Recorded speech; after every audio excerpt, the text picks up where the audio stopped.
Vous avez déjà eu un de ces jours où vous écrivez comme un génie absolu et le lendemain, vous n'arrivez même pas à écrire génie sans vérifier 3 fois? Rebondissement, vous n'êtes pas inconstant. Votre cerveau est juste un peu théâtral.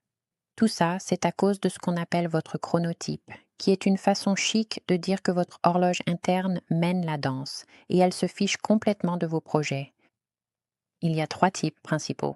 Premièrement, les alouettes, les lève-tôt qui se réveillent prêts à accomplir de grandes choses avant que le reste d'entre nous ait trouvé la caféine.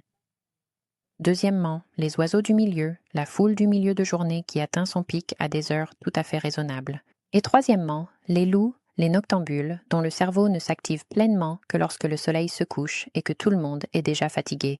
Voici le rebondissement que la plupart des gens n'entendent jamais. Vos idées les plus créatives apparaissent quand vous êtes fatigué. Pas quand vous êtes au top et plein d'énergie, mais quand votre cerveau est un peu sauvage et que votre filtre tient à peine le coup.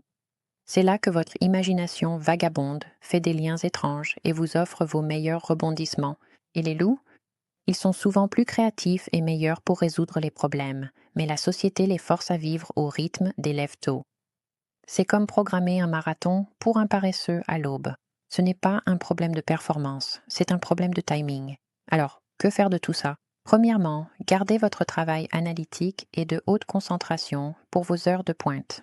Des choses comme la relecture, la structuration ou la résolution des nœuds de l'intrigue.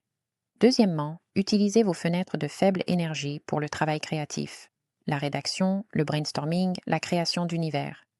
Les trucs amusants qui s'épanouissent quand votre cerveau est un peu déjanté. Votre chronotype n'est pas l'ennemi. C'est le rebondissement que vous avez ignoré. Et une fois que vous arrêtez de combattre votre biologie et que vous commencez à travailler avec elle, votre créativité finit par arriver à l'heure, juste à son heure, pas à la vôtre.